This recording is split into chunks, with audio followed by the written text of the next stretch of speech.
My colleague Nell Myhan talks about the tree of violence. And she says that in the branches of the tree of violence are all the acts of interpersonal violence and discrimination that we have in our communities. Domestic violence, gangs, drug abuse, fights, homelessness, sexual assault, just all kinds of interpersonal kinds of violence and discrimination. And many of us have jobs up here in the tree of violence, responding to the needs of people who are experiencing forms of interpersonal violence of some sort. So we're up here in the tree pruning the branches of the tree of violence. What happens to a tree when you prune it? Grows fast. It grows back. In fact, a healthy tree is one that's well pruned, right? So what Nell says is that if we're serious about uprooting this tree, what do you have to do to uproot a tree? You have to dig at the roots, right? So what are the roots that hold the tree in place? Well, they're the institutional systems that lead us to perpetrate the interpersonal violence. Economic inequality, racism, sexism, adultism, environmental degradation. These are the systems that hold the tree in place. So we have to ask ourselves, if we're serious about uprooting this tree of violence, what are we doing about the roots? We have to continue doing this service work, providing services for the survivors of the interpersonal violence, because the need is great, and besides that, that's what our job descriptions say, that's what we get paid to do. But at the same time, if we aren't also doing some of the root work, then we have to ask ourselves, how serious are we about really changing this whole tree? So we're going to kind of keep this kind of metaphor in mind as we go through the day. But the opposite of a tree of violence is a tree of life, right?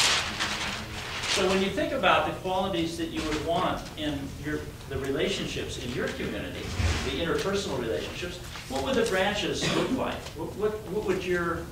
What's the vision you have of a tree of life in terms of the branches, the qualities of interpersonal relationships? Equality. Equality. What else? Power sharing. Power sharing. Peace. Right? Peace. Peace. Unconditional love.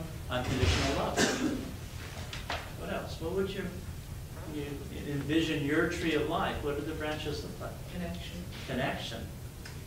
Understanding and acceptance. Understanding and acceptance. Yeah. Equal access. Equal access. Celebration. Celebration. Safety. Safety. We all have some image, right? Some set of qualities that we would like to see in our relationships. And there's probably a lot of similarities, but there's probably some differences, but a lot of overlap. So then we have to ask ourselves, well, if those are the qualities that we want in our relationships, in our community, in our families, what roots need to be in place for that to happen? So when you think about the systems, the institutions in our society, what would they have to look like to support the kind of branches that we want to have in our community? What would those institutions have to look like? Everyone's basic needs need to be met. So Basic needs would have to be met. Affordable housing, affordable health care for everybody, or free health care, things like that. What else? What are some of the institutions that would need to be in place? Free education. Free education, Through all college. the way through college for everybody. Medical care. Medical care. Living wage, safe, healthy, sustainable jobs. Healthy environment. Education to support people resolving conflicts. Right. Communication and problem-solving skills for everybody.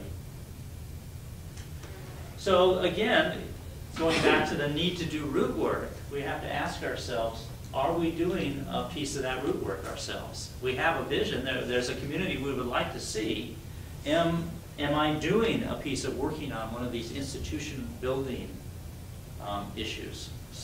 Kind of begin to build the structure in my community that will support a real tree of life. So this is kind of the framework we'll be using in terms of We're not just about getting rid of the tree of violence, we're also about building the tree of life. And they're slightly different kinds of work, but they need to be intertwined. Okay, well, we're going to be talking quite a bit about this morning about class and power and wealth and things like that. So I wanted to kind of begin to dive into that.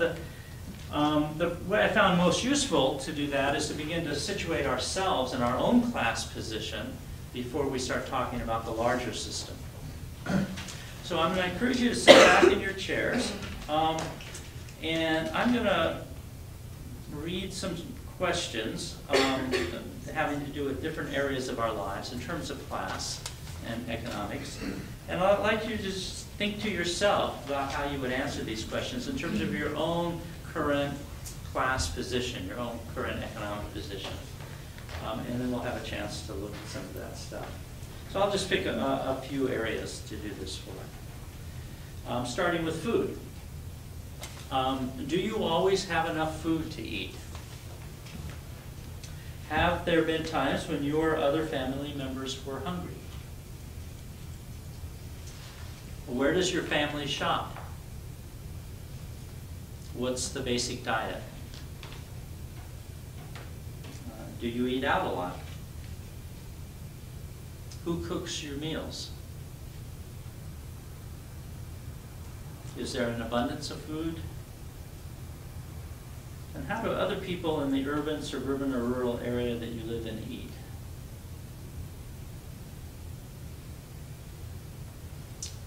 I'm looking at housing. What kind of housing do you live in? Do you have a stable home?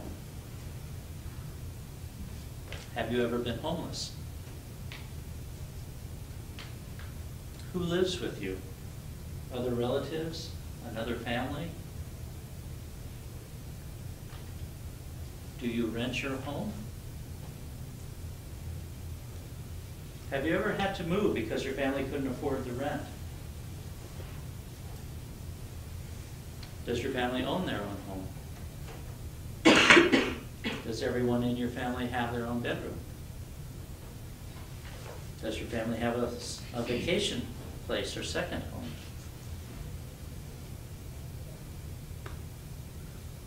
Do you feel comfortable in your home, proud of it, embarrassed by it?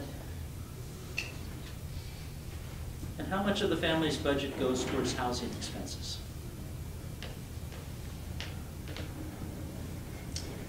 Is your neighborhood racially diverse or is it segregated? And how does that affect the status of the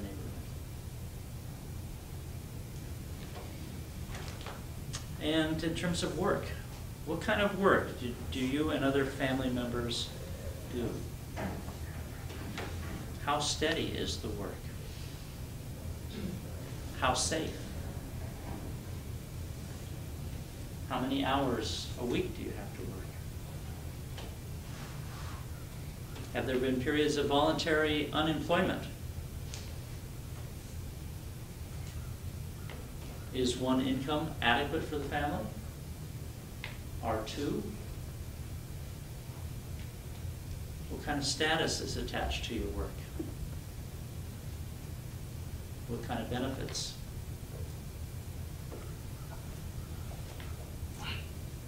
And a little about education. What kind of education or educational opportunities have you had in your life? And how has gender or race affected that?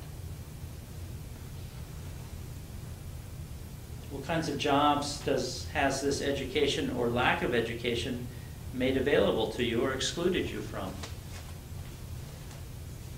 And how has race or gender affected that? Were you ever unable to pursue further education because of financial circumstances?